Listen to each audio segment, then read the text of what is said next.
To je po slovensky ináč, keby ste nevedeli. Tak len sa nebojte intonovať a my to trošku jemne zrýchlime. A ideme celú pieseň. Čokoľvek vo vašom živote je, čokoľvek sa deje, najlepšia vec, ktorú robíme, že vyznáme, čo Pán Boh o nás hovorí v tej chvíli. Dobre, tak nejak takto.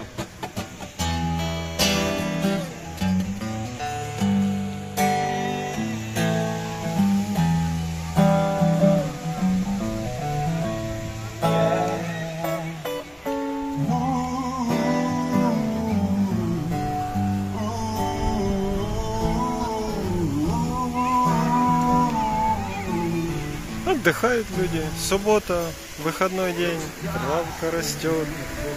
Цветочки. Вот такой фонтанчик. Это дом культуры. А мы продолжаем наше путешествие. Skúsite to so mnou teraz, mene Ježiš je táto moc. Ježiš je prvá doba, mene je doba, Ježiš je prvá, ale nejak takto znie. Skúsme to tu vyznať pred nad sebou, nad nami a vy mi môžete zároveň spievať, dobre? Stojím na vrchu smetia, ktoré na mňa sypal diabol, dvíham hlavu a spievam. Zavral som krátko zvonku, do ktorej ma ten zdych ťahol, mením strach za vieru.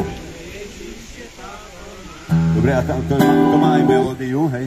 Mene Ježiš je táto moc, mene Ježiš je táto moc, mene Ježiš je táto. Naozaj vám to prajeme z celého srdca. Pozrite, že učíme sa aj my dvaja, aj celá kapela, že kde chodíme žehnať. A naozaj túžime potom, aby to bolo niečo, čo prinášame, že v tvojom živote, v mojom živote, že je tam naplno to Božie.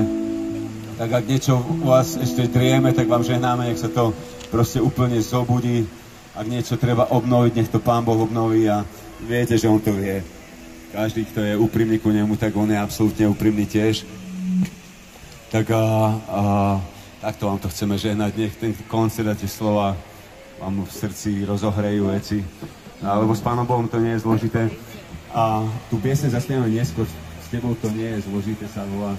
Ale teraz máme jednu pieseň, ktorú budeme večerať tiež, ale potrebujeme vašu pomoc.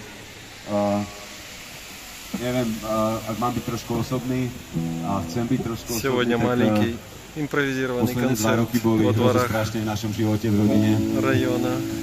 Aby som bol úplne úprimný, tak celkom by som ich rád už nevidel v živote. A od toho nejakých panických atakov na moje deti, od nejakých vyhorení, od nejakých šialeností, ktoré sa diali finančných až po službu, kde treba veľa veci meniť. Tak bolo to ťažké. A viete, to sú časy, kedy sa rozhoduje, že akí sme naozaj kresťania v takých chvíľach, keď sú ťažké chvíle však. Čiže vtedy som písal pieseň, ktorá hovorí, že viem, že krása môže vyrásť z popola. Zbúrané srdce zabiť ako chrám. Dá sa narodiť za znánou, lebo mene Ježiš je táto moc. A viem, že dá sa zoprieť každej temnote, dá sa premôcť strach aj beznádej a útlaku dávať s Bohom na dobro, lebo mene Ježiš je táto moc. A proste som si uvedomoval tú vec, že áno, ja akokoľvek, čokoľvek prežívam, chcem vyznať to, čo hovorí Božie slovo, čo Pán Boh hovorí o mne, čo hovorí o tej situácii a on je taký, že neprehráva. Čiže budem potrebovať jednu vec. Nemám tu speváčku za sebou.